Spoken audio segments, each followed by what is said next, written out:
The red dust of Mars swirled outside the observation window as Commander Jake Harrison stared at the message on his screen.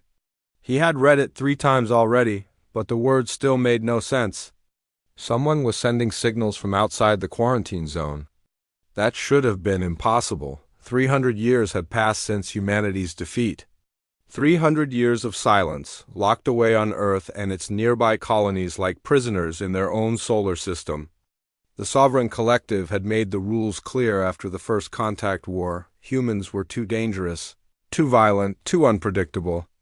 They would stay in their corner of space until the end of time. Jake looked around the small command center of Outpost Theta. 15 people lived here, hidden beneath the Martian surface, officially monitoring weather patterns. Unofficially, they watched the stars and hoped for something to change.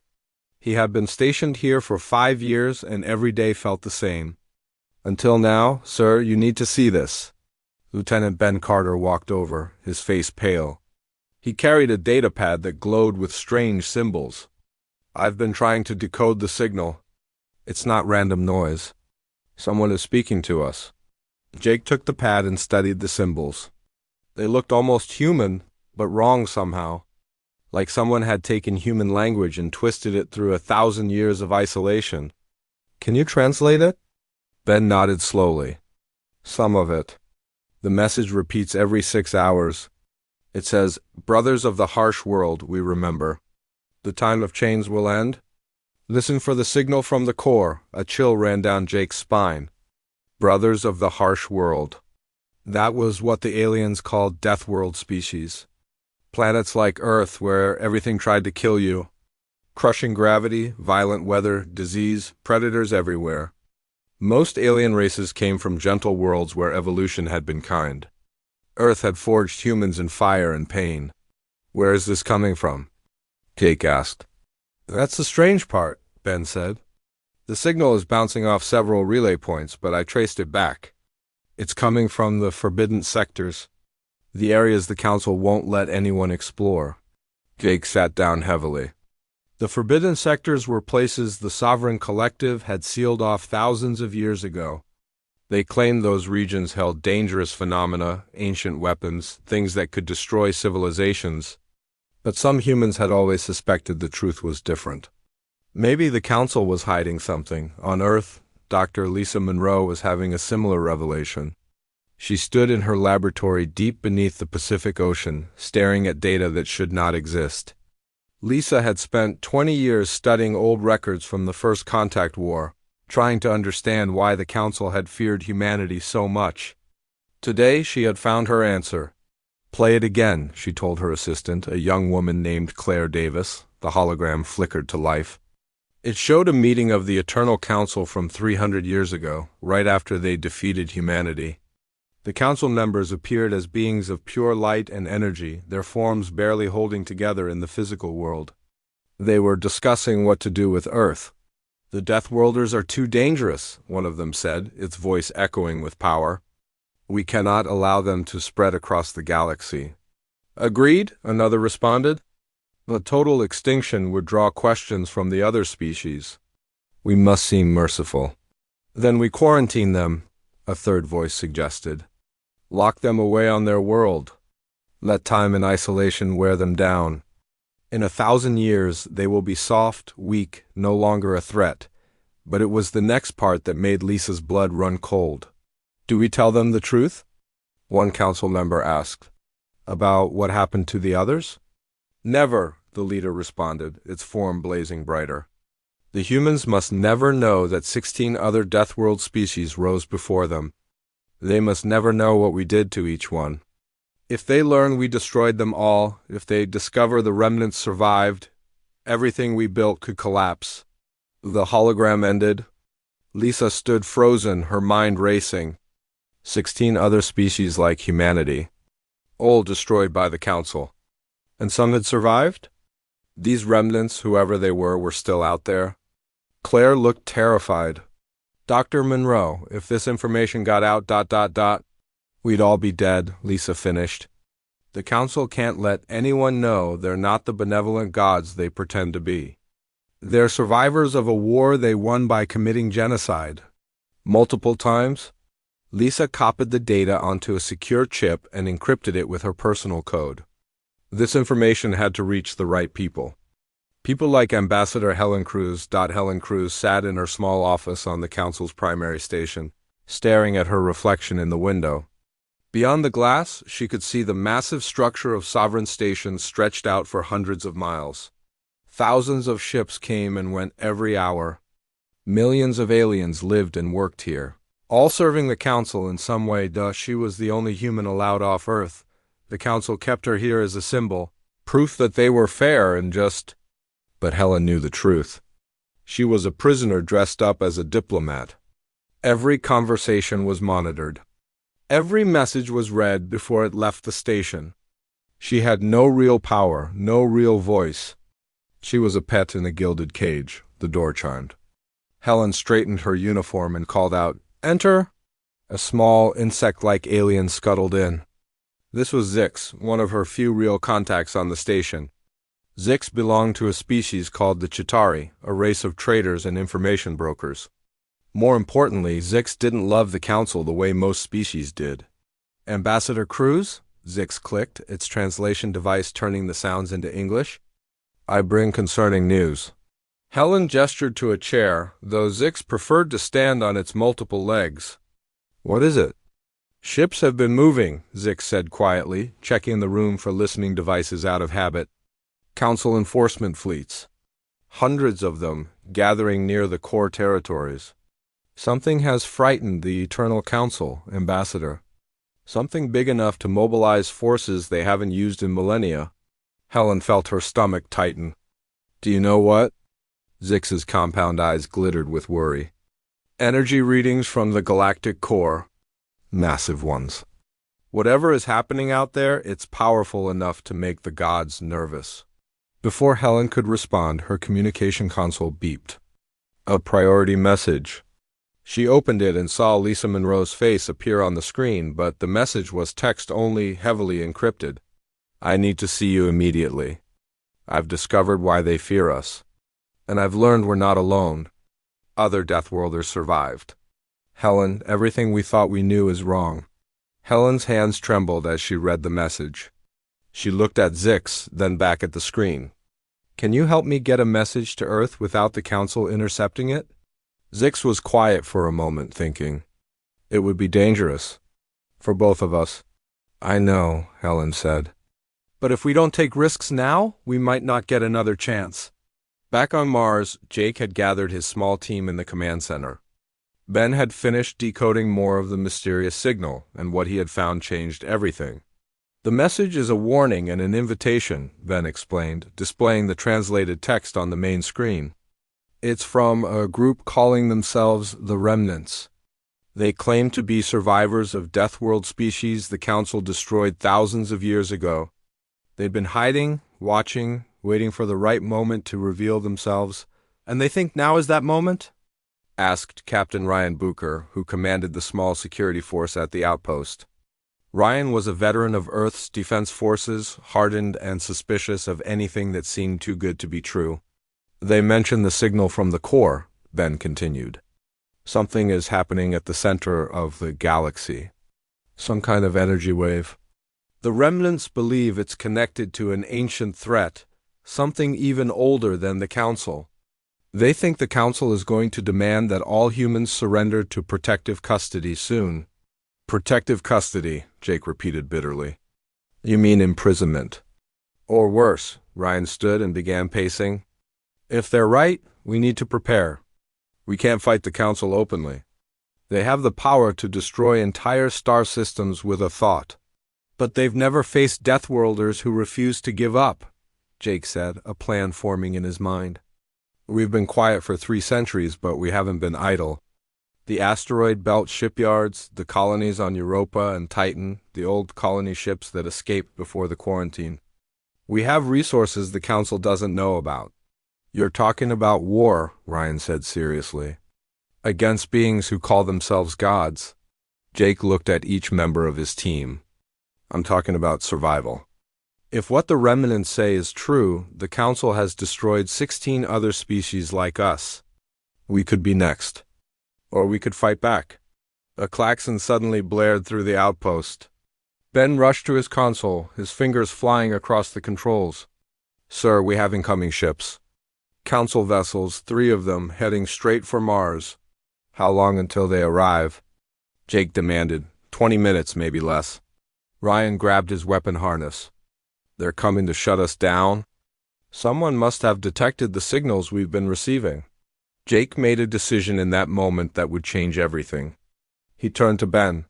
Send a response to the remnants. Tell them humanity is ready to listen. Tell them we'll fight. Ben hesitated only a second before his hands moved across the controls, sending the message out into the void, high above. In orbit around Earth, the being known as High Architect. 6 months had passed since the Council ships had descended on Mars. They had arrested Jake and his entire team, bringing them to Sovereign Station for questioning. But something unexpected had happened during those interrogations. The humans had said nothing, revealed nothing, and endured everything the Council threw at them.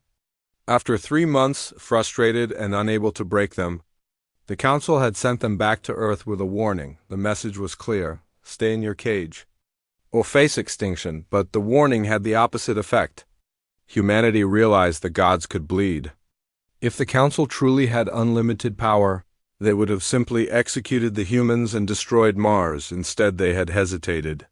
They were afraid of something, and that fear gave humanity hope. Captain Ryan Bucher now stood on the bridge of the SSV Defiant, the first true warship humanity had built in secret. The ship was small compared to Council vessels, barely 300 meters long, but it had advantages the enemy would never expect. It was fast, nearly invisible to most sensors, and designed by people who understood that wars weren't always won by the biggest gun. Status report, Ryan said. Watching the view screen show the darkness of space beyond the asteroid belt. All systems green. Sir, responded Lieutenant Megan Foster from the pilot station. Stealth systems are operating at full capacity. Unless someone crashes into us, they won't know we're here. Megan was young, only 26, but she had reflexes that made her the best pilot in the fleet. Her father had died in the First Contact War, and she had spent her entire life preparing to finish what he started. Her hands moved across the controls with practiced ease, ready to react in milliseconds if danger appeared. Contact in 5 minutes, announced Ben Carter from the communications station. After the Mars incident, Ben had been reassigned to the Defiant as intelligence officer. He was tracking a signal the remnants had sent, coordinates for a meeting in a dead system far from Council patrols. Ryan felt nervous energy building in his chest. This would be humanity's first contact with the remnants, the survivors of species the Council had tried to destroy.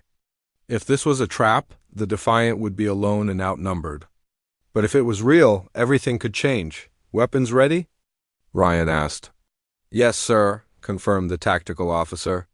But if we have to fight, we won't last long. We're designed for stealth and speed, not slugging matches. Then let's hope diplomacy works.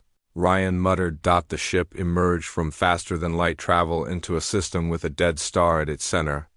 Planets that had once orbited here were now frozen rocks, their atmospheres long gone. It was the perfect place for a secret meeting, somewhere the Council would never look. Scanning for contacts, Ben said, his voice tense. Then his eyes widened. Sir, I'm reading multiple ships. Big ones. They just appeared on sensors. The view screen shifted and Ryan saw them. 5 massive vessels, each different from the others, built with technologies and designs he had never seen. They were ancient, scarred from countless battles, but still powerful. Still dangerous. Incoming transmission, Ben announced. Put it on screen, Ryan ordered. The view screen flickered and a face appeared. It was humanoid, but not human. The being had 4 eyes arranged in a diamond pattern, skin that looked like dark stone, and what might have been gills on its neck. When it spoke, the words were translated by the ship's computer into English. Humans of Earth, the being said. I am Commander Vex of the Threkian remnants. We have waited 3,000 years for another Deathworld species to rise against the Council. Welcome, brothers of pain. Welcome to the fight. Ryan took a breath and responded. Commander Vex, I'm Captain Ryan Bucher of Earth's Defense Forces. We received your signals. We're here to learn the truth. Vex's 4 eyes seemed to focus intently on Ryan. The truth is simple, human. The Council are not gods. They are survivors of a war they won by destroying anyone who could challenge them. 16 Deathworld species rose before yours. We are all that remains of 5 of them. The other 11 were completely wiped out. Another figure appeared on the screen, this one covered in what looked like metallic scales. I am Shara of the Kethvar. The Council hunted my people for 500 years. We survived by hiding in the spaces between stars, building ships that could run forever, never stopping. We became ghosts. A third being joined them, tall and thin with too many joints in its arms. I am Zek of the Nylathi. My species lived underground on a world where the surface temperature could melt metal. The Council thought they destroyed us. They were wrong. Ryan felt a weight settle on his shoulders.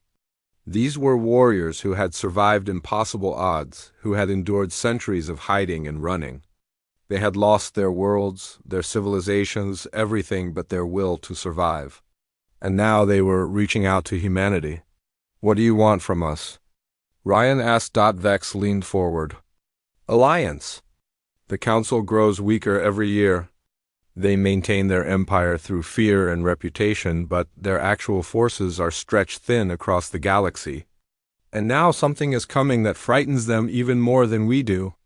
The energy readings from the galactic core. We've detected those too, Ryan admitted. What are they? We don't know, Shara said, her voice heavy with concern. But the Council does. They're mobilizing fleets in ways we haven't seen in millennia. Whatever is coming, they're preparing for war. A real war, not just crushing rebellions. Zek spoke next. This is our chance. While the Council is distracted, we can strike. But we need your help. Humans have something we lost long ago. You have a home. You have billions of your own people.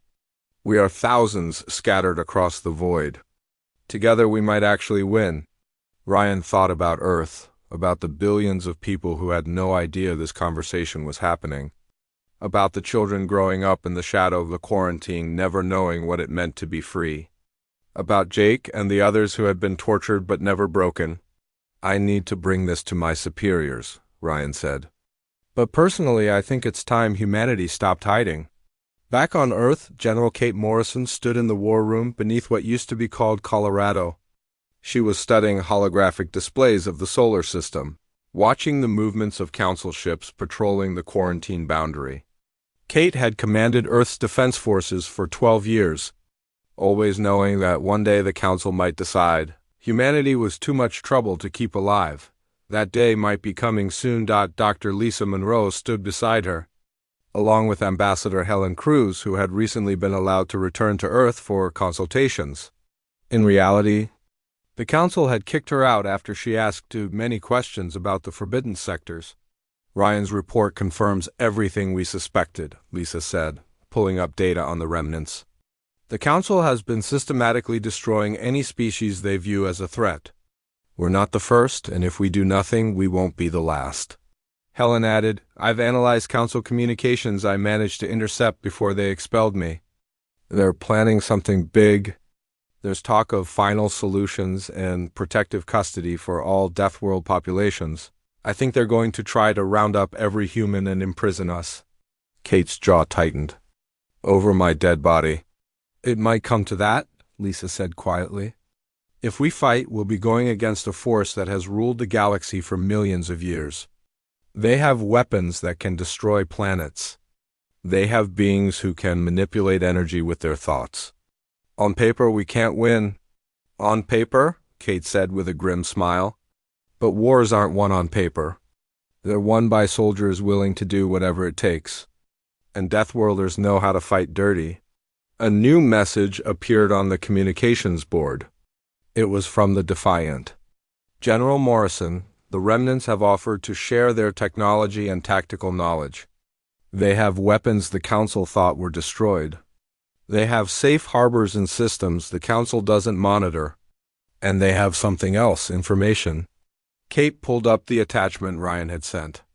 It was a data package from the remnants, containing star charts, council patrol routes, vulnerabilities in their defense networks, and something even more valuable: the location of other Deathworld species the council was currently monitoring. There are more, Kate breathed. 3 more species on worlds the council is watching. If we could contact them, bring them into the alliance before the council moves against them. Lisa nodded. We could build a coalition. Not just humanity and the remnants? A true union of Deathworld species? Helen looked worried. The council will see that as a declaration of war. They're going to move against us anyway, Kate said. At least this way, we choose the time and place of the first battle. We stop reacting and start acting. She turned to her communications officer. Send a message to Ryan, tell him to work with the remnants. We need those weapons and we need that intelligence. And send a coded message to our colonies. It's time to bring the hidden ships online. We're going to war.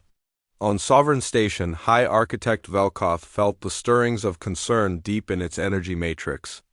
Reports were coming in of unusual activity in human territory. Ships were moving in the asteroid belt. Energy signatures appeared and disappeared too quickly to track. The humans were doing something. Worse, there were indications the remnants had made contact. Velkoth had hoped those scattered survivors would remain in hiding as they had. The Council's enforcement fleet arrived at the edge of Earth's solar system on a Tuesday morning. 3,000 ships materialized from faster-than-light travel, their hulls gleaming with energy shields that could withstand nuclear explosions. They arranged themselves in perfect formation. A display of overwhelming power meant to crush any thought of resistance on board the flagship.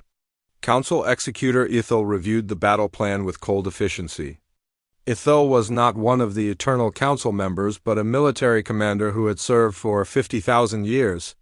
It had crushed rebellions on 100 worlds and expected Earth to be no different. Send the final demand, Ithel ordered. All humans are to report to designated collection points within 48 hours. Any who resist will be subdued with force. Make it clear this is not a negotiation. The message was broadcast across every frequency, translated into every human language. The people of Earth heard the ultimatum and knew their time had come. They could surrender and face imprisonment, or they could fight against impossible odds. General Kate Morrison stood in the command center watching the Council fleet on her displays. Around her, officers coordinated the defense of Earth and its colonies. The room was tense, everyone knowing they were about to start a war they might not survive.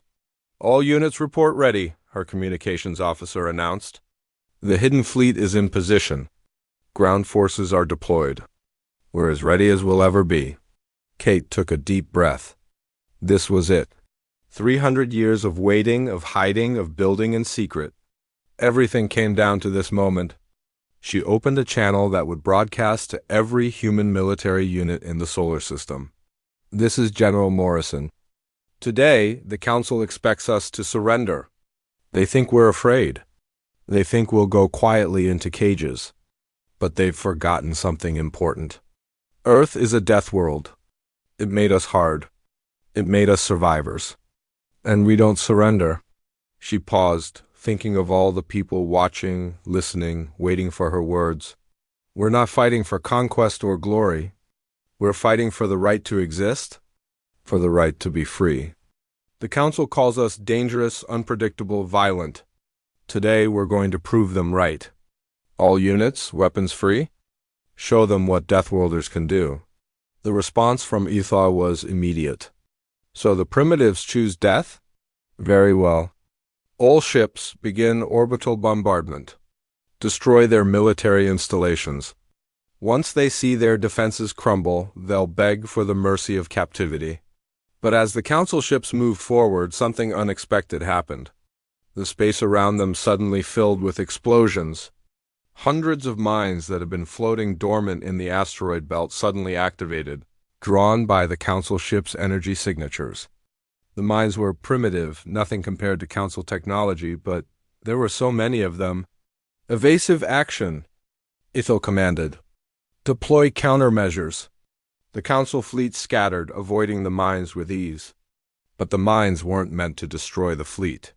They were meant to spread it out, to break the perfect formation. And that's when the real attack began. From hidden positions throughout the asteroid belt, human ships appeared.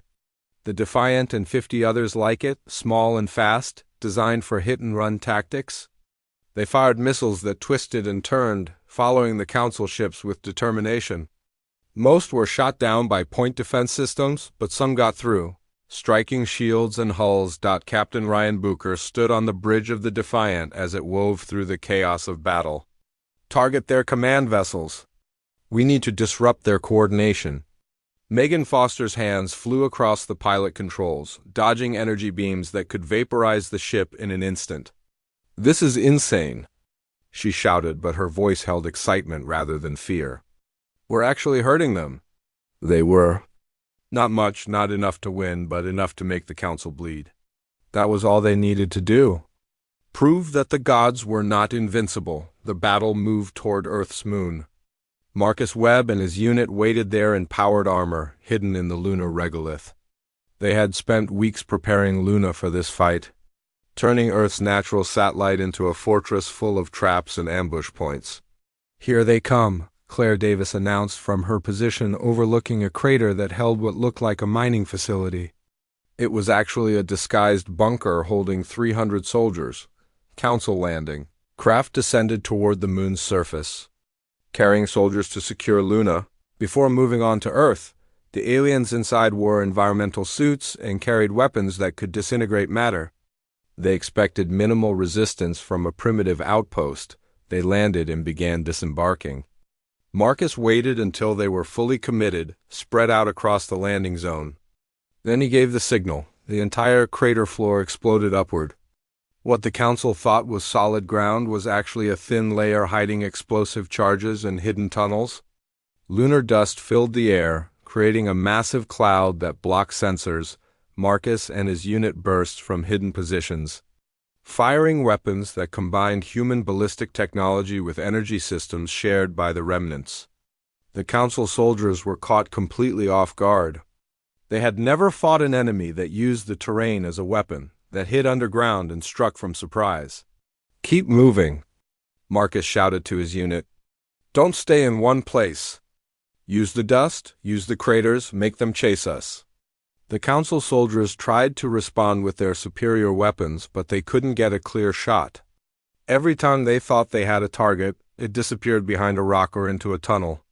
The humans were using Luna's harsh environment against them, fighting in ways the Council had never encountered. One Council soldier managed to get a clear shot at Marcus. It raised its weapon and fired an energy beam that should have killed him instantly. But Marcus had been training in high gravity for months. His reflexes were faster than they had any right to be. He dodged the beam, missing by inches, and returned fire. His bullets tore through the alien's environmental suit, and Luna's lack of atmosphere did the rest. The fighting spread across the moon's surface. What the Council thought would be a quick cleanup turned into brutal, grinding combat. Every crater hid defenders. Every tunnel held traps. The lunar dust that bothered the Council soldiers was something humans had trained to fight in, back on the Defiant. Ryan received reports from across the solar system. "Sir, fighting has started on Luna, and it's going better than expected. The Council is taking heavy casualties, but their main fleet is breaking through toward Earth. We can't stop them all." Ryan knew this was coming. "All stealth ships, fall back to defensive positions around Earth. Activate the secondary plan." The secondary plan was desperate, insane, and very human. Earth began launching everything it had into space. Not warships. They didn't have enough of those. Instead, they launched cargo haulers filled with nuclear weapons. Old satellites modified to kamikaze into Council ships. Rockets carrying nothing but explosive fuel. Even compressed gas canisters that would detonate when hit. It was junk. It was trash. But there was so much of it that the Council fleet had to slow down to avoid collision. Every second they wasted dealing with debris was another second for Earth to prepare its final defenses. Ethel watched the chaos with growing fury. "How are these primitives giving us this much trouble?" They should be cowering, not fighting back. An aide spoke nervously. Sir, we're receiving reports from across the fleet. Multiple ships have been damaged by these suicide craft. Casualties are mounting. The lunar campaign has stalled. The humans are using tactics we haven't seen in millions of years. Because no one has been stupid enough to fight us in millions of years. Ithel roared. Enough of this. Deploy the psychic weapons. We'll break their minds before we break their bodies. The Council had weapons that worked on thought and emotion. They could broadcast terror, despair, and hopelessness directly into the minds of their enemies. It was how they had broken so many rebellions in the past. Entire populations had surrendered after just a few minutes of psychic assault, the weapon activated, sending waves of crushing fear toward Earth. On the surface, humans felt it hit like a physical blow. Fear crawled up their spines. Despair settled in their hearts. The desire to give up, to surrender, to stop fighting became overwhelming. For 30 seconds, Earth went silent. Then something unexpected happened. The humans started fighting back harder. Dr. Lisa Monroe, monitoring the effects from a command bunker, saw it happening on her medical displays. The psychic weapon isn't breaking them. It's making them angry. She was right. Humans had evolved on a world that tried to kill them every day. Fear was something they lived with constantly. They had learned to function through terror, to push past despair, to keep going when everything seemed hopeless. The Council's weapon triggered all those survival instincts at once. On Luna, Marcus felt the psychic assault wash over him. For a moment, he wanted to drop his weapon and curl up. Then he thought about Earth, about his sister and her kids, about every human who would die or be enslaved if they lost. The fear turned into rage. They think they can break us with fear? Marcus shouted to his unit. We grew up on a death world. Fear is what we eat for breakfast. Keep fighting. His words spread through the lunar forces. The soldiers who had been wavering steadied themselves. They had spent their lives overcoming.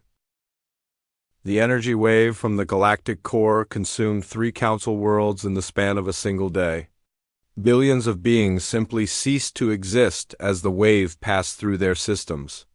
It wasn't an explosion or a fire. It was something worse. Reality itself seemed to unravel wherever the wave touched, leaving nothing but empty void behind. High Architect Velkoth stood in the council chamber, its form flickering with distress as reports came in. The other council members were equally disturbed. For the first time in millions of years, they faced a threat they couldn't simply overwhelm with power. This is the Harbinger, Velkoth announced to the assembled council. The ancient weapon that destroyed our predecessors. We thought it was lost, buried in the ruins of the old civilization. We were wrong. Council member Jathan spoke up. Then we need allies. Every species, every force we can gather, including the Deathworlders. Never, another council member stated firmly. They're too dangerous. More dangerous than that? Jathan gestured to the display showing the spreading destruction. The Harbinger is coming. In 3 months, it will reach the heart of Council space. In 6 months, it will reach Earth. If we don't unite now, we all die. Velkoth was silent for a long moment. Pride warred with survival instinct. Finally, survival won. Send a message to the humans and the remnants. Request a meeting. Offer a temporary alliance? The message reached Earth within hours. General Kate Morrison read it with disbelief. The beings who had tried to imprison humanity just days ago were now asking for help. It's a trap, warned Captain Ryan Bucher, who had returned to Earth after the battle. They'll use this as an excuse to get close to us, learn our weaknesses, then strike when we're vulnerable. But Dr. Lisa Monroe saw it differently. The energy readings don't lie. The Harbinger is real, and it's destroying everything in its path. If we don't stop it, there won't be an Earth to defend. Ambassador Helen Cruz, who had been coordinating with the remnants, added her perspective. Commander Vex says his people encountered something similar 3,000 years ago. Whatever this thing is, it's beyond any single species. We need everyone. Kate made the decision. We meet with them. But on our terms, in neutral space, with all our forces on high alert? And if they try anything, we make them regret it. The meeting took place on an abandoned space station in a dead system halfway between Earth and Council territory. Kate arrived with an escort of 50 warships, both human and remnant vessels. The Council sent a similar force, led by Velkoth itself. It was the first time humans had seen a Council member in person. Velkoth appeared as a being of pure light, barely contained in a vaguely humanoid shape. Its presence felt overwhelming, like standing near a star. Kate forced herself to stand firm, refusing to show weakness. "General Morrison," Velkoth said, its voice resonating with power, "3 days ago we were enemies. Today we face extinction together." "3 days ago you tried to enslave my people," Kate responded coldly. "Give me one reason we should trust you now." Velkoth was quiet for a moment. When it spoke again, its voice carried something Kate hadn't expected: regret. "Because I was wrong. For 8 million years, the Council has ruled through fear and control. We destroyed species like yours because we thought order required it. But looking at the Harbinger's destruction, I realized we were just continuing the cycle that destroyed the previous civilization." Commander Vex of the Remnants stepped forward. "Pretty words from someone who hunted my people for centuries. But you're right about one thing. If we don't work together, we all die. So let's put the past aside for now. We can go back to hating each other after we save the galaxy." The alliance was formed, uneasy and fragile, but real. Over the next weeks, human engineers worked alongside Council technicians. Remnant warriors trained with Council forces. Dr. Lisa Monroe collaborated with alien scientists to understand the Harbinger. What they discovered was terrifying. "The Harbinger isn't alive," Lisa explained at a strategy meeting. "It's a weapon. An ancient doomsday device created by the civilization that ruled before the Council. When that civilization fell, the Harbinger was supposed to destroy everything and reset the galaxy. But it got buried somehow, trapped in the galactic core for millions of years. What woke it up?" Kate asked. "We did," Velkoth admitted. "The Council has been mining exotic matter from the galactic core for millennia. We must have disturbed something, triggered systems that had been dormant. The Harbinger is doing exactly what it was programmed to do: wipe the slate clean." Admiral Tyler Grant, who now commanded the combined human fleet, studied the tactical displays. Tyler was a veteran who had been fighting pirates and smugglers before the Council arrived. Now he was planning a battle against a weapon that could destroy planets. "Can we shut it down?" Tyler asked. Lisa shook her head. "It's not that simple. The Harbinger isn't a single object. It's a network of devices spread across thousands of light years, all working together. We'd need to destroy every single node, and there are too many." "Then we find the control center," said Nicole Shaw, a young officer who had recently been promoted after her daring rescue of prisoners from a Council facility. Nicole had a reputation for thinking outside the box, for finding solutions no one else considered. "Every system has a control center. Find it, take it over, shut the whole thing down." Velkoth's form brightened with what might have been excitement. "The core. The original command hub would be in the galactic core itself. But nothing can survive there. The radiation, the gravitational forces, the density of matter, it's all too extreme. For most species," Kate said with a slight smile. "But deathworlders specialize in surviving extreme environments." A plan began to form. A joint strike force would travel to the galactic core. They would find the Harbinger's control center and shut it down before the wave of destruction consumed everything. The mission was basically suicide. The chances of success were minimal, but it was the only option they had. While the strike force prepared, the war against the Harbinger raged across the galaxy. The entity's advance couldn't be stopped, but it could be slowed.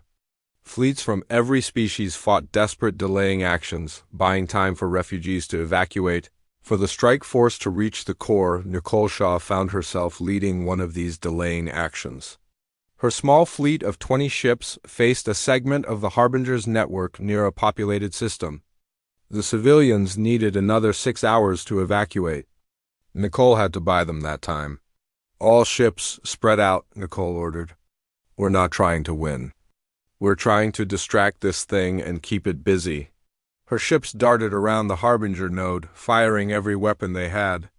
The node was a massive sphere of dark energy, pulsing with power that warped space around it.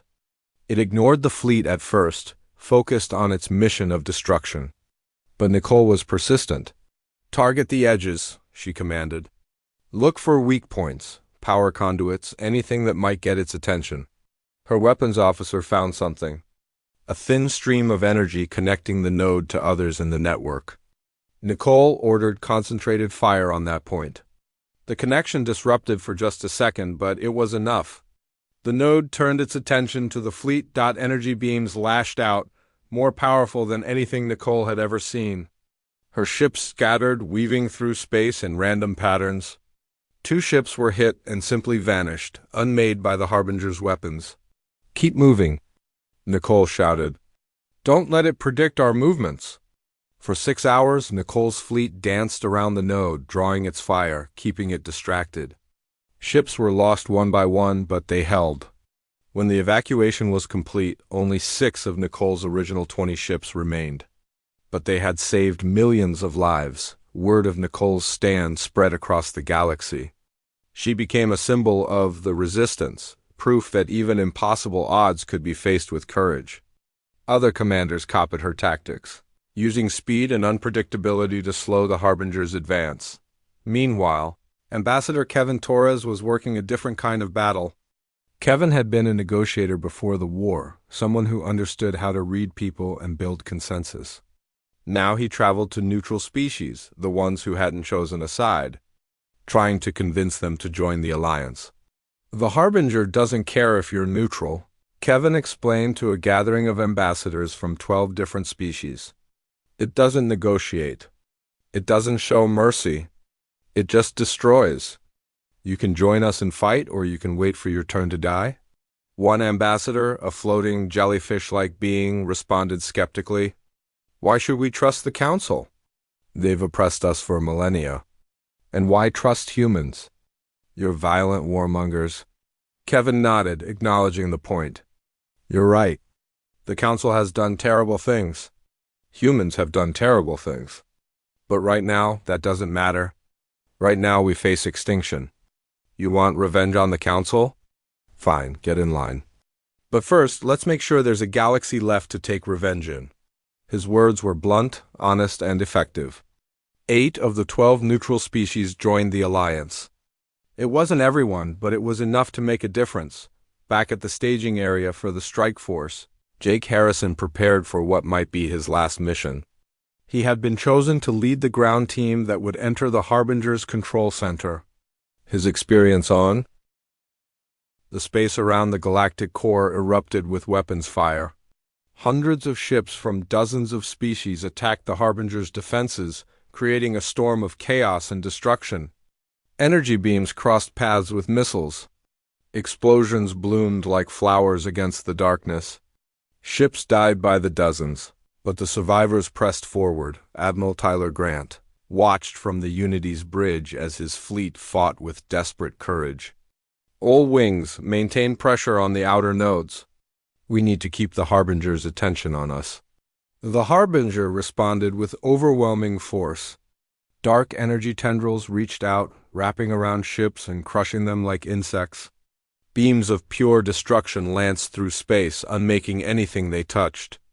The Alliance fleet was being torn apart, but they held their ground. On the Defiant, Captain Ryan Bucher guided his ship through the chaos. Megan Foster's hands were steady on the controls as she wove between debris and energy blasts. The ship was built for stealth, and she used every trick to keep them hidden. We're approaching the inner barrier, Ben Carter announced from sensors. Radiation levels are off the scale. If we stay here long, we'll all be dead. Then we don't stay long, Ryan said calmly. Megan, take us in fast. Get us to that control center before the Harbinger realizes we're here. The Defiant accelerated, pushing its engines beyond safe limits. Around them, space itself seemed to twist and bend. The gravitational forces this close to the galactic core were enormous, enough to crush most ships. but the Defiant had been reinforced with materials from 3 different species. It groaned and shuddered, but it held together. In the cargo bay, Jake Harrison and his strike team prepared for insertion. There were 20 of them. 10 humans, including Jake and Marcus. 5 Remnants warriors. 3 council volunteers. And 2 scientists, Dr. Lisa Monroe and a council researcher named Talvin, who specialized in ancient technology. "Remember the plan?" Jake said, checking his weapons one last time. "We get in, we find the control center's main processor, and Lisa shuts it down? Simple." "Simple," Marcus laughed bitterly. "Right, except we don't know what's inside that structure. We don't know if we can breathe the atmosphere. We don't know if there are defenses. We don't even know if the control center can be shut down." "Which is why we're here," Jake responded. "Because when everything is unknown and impossible, you send Deathworlders. We figure things out." The Defiant reached the control center structure.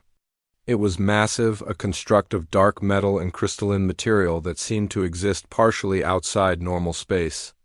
Openings appeared in its surface, though whether they were doors or just gaps in reality was unclear. "We're at the insertion point," Ryan announced. "You've got 1 hour, Jake. After that, we have to pull back or the radiation will kill us." 1 hour, Jake confirmed. "Plenty of time." "Drop us in." The cargo bay doors opened. The strike team jumped into space, using personal thrusters to cross the distance to the control center. Behind them, the Defiant pulled away. Disappearing back into the chaos of battle. They entered the structure through one of the openings, and found themselves in a place that defied understanding.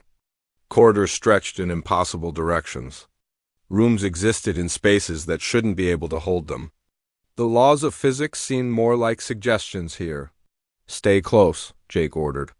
"Lisa, which way?" Lisa held a device that tracked energy flows. "The main processor should be at the center. Follow the power signatures." They moved through the structure, weapons ready. The place was ancient beyond measure. The walls were covered in symbols that hurt to look at, mathematics and physics from a civilization that had mastered reality itself. They encountered their first defense after 10 minutes. Mechanical constructs emerged from the walls, built from the same dark metal as the structure. They didn't look like any robot the team had seen.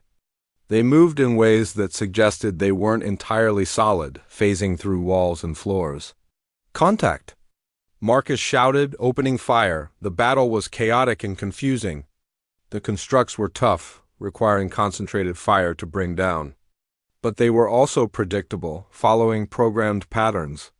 The Deathworlders had spent their lives adapting to threats. They learned the patterns quickly and exploited them. Commander Vex of the Remnants fought with savage efficiency, using weapons that combined blades with energy fields. "Keep moving. Don't let them surround us." They pushed deeper into the structure, fighting every step of the way. Time was running out. They had been inside for 30 minutes, halfway through their window. Then they found it. A chamber at the heart of the structure, vast and filled with flowing energy. At the center was something that looked like a pillar of crystallized thought, pulsing with power that maintained the entire Harbinger network. "That's it," Lisa breathed. "The core processor. If we can disrupt it, the entire network should collapse." "Should?" Jake asked. "Nothing about this is certain," Lisa admitted. "This technology is so far beyond us, but it's our only chance." Talvin, the council scientist, moved forward to examine the processor. "There are fail-safes. Multiple layers of protection. This system was built to be indestructible." "Then we don't destroy it," Lisa said, an idea forming. "We reprogram it. Change its mission from destroying everything to shutting down." "Is that possible?" Jake asked. "I don't know," Lisa said honestly. "But I have to try." She and Talvin got to work, connecting their equipment to the processor. It was like trying to communicate with a god. The system was vast, complex beyond human or even council understanding. But Lisa had spent years studying ancient technology. Talvin had millennia of accumulated knowledge. Together, they began to understand. Outside, the battle was going badly. The Alliance fleet had lost more than half its ships. Admiral Tyler Grant knew they couldn't hold much longer. "Sir, we need to pull back," his tactical officer urged. "We've done all we can." Tyler shook his head. "Not yet. Jake's team is still in there. We hold until they complete the mission or we all die trying." Nicole Shaw, commanding a wing of fighters, heard Tyler's words and felt a surge of determination. "All wings, one more push." "Give them everything we've got?" The fighters dove into the Harbinger's defenses, firing wildly, sacrificing themselves to keep the enemy distracted. It was chaos. It was desperate. It was working. Inside the control center, Lisa found the key. The Harbinger wasn't just a weapon. It was a thinking machine, capable of making decisions. And it had been making one decision over and over for millions of years. Destroy, reset, start over. "What if we give it a different option?" Lisa said to Talvin. "What if we show it that life in this galaxy is worth preserving?" "It's a machine," Talvin argued. "It doesn't understand value." "But it was built by beings who did," Lisa countered. "They must have included parameters for when to stop, conditions under which the reset wasn't necessary. We just need to convince it those conditions exist now." She began entering data, showing the Harbinger everything they had learned about the current galaxy, the diversity of species, the art and culture created over millions of years, the capacity for growth and change. And she showed it the Alliance. Showed it how beings who had been enemies just months ago were now fighting together, dying together to save each other. The Harbinger processed this information. For the first time in millions of years, it considered something other than destruction. The beings of this galaxy were not like those it was programmed to destroy. They were not locked in endless war, not destroying themselves. They had learned, changed, grown, a decision was made, the energy flow through the processor changed. The dark tendrils that had been destroying the Alliance fleet suddenly stopped. The nodes across the galaxy went dormant. The wave of destruction that had consumed trillions of lives came to a halt. Lisa looked at her readings in disbelief. "It worked." "It actually worked. What did you do?" Jake asked. "I convinced it that we deserve a chance," Lisa said, tears running down her face. "That this galaxy is worth saving." But the relief was short-lived. Alarms began blaring throughout the structure. The Harbinger was shutting down, yes, but its shutdown sequence was causing the entire control center to destabilize. "The structure is collapsing," Talvin shouted. "We need to evacuate now." The team ran, racing back through corridors that were folding in on themselves. Reality was breaking down around them. Some sections had already vanished, leaving gaps that opened onto the raw chaos of the galactic core. They lost people on the way out. A remnant warrior fell through a collapsing floor. A council volunteer was caught when a wall phased into the space where he stood. But the survivors kept running, driven by the desperate need to escape. Jake was the last one out, herding his team ahead of him. As he jumped through the final opening, the structure began to truly collapse. He felt Megan grab his arm with the Defiance retrieval system, pulling him aboard just as the control center imploded behind him. On the bridge, Ryan let out a breath he didn't know he'd been holding. "Get us out of here. Maximum speed." The Defiant raced away from the collapsing structure, dodging debris and energy bursts. Around them, the Alliance fleet cheered as they realized what had happened. The Harbinger was defeated. The galaxy was saved, but the cost had been enormous. 2/3 of the Strike Force fleet was gone. Trillions had died before they stopped the Harbinger. Whole sectors,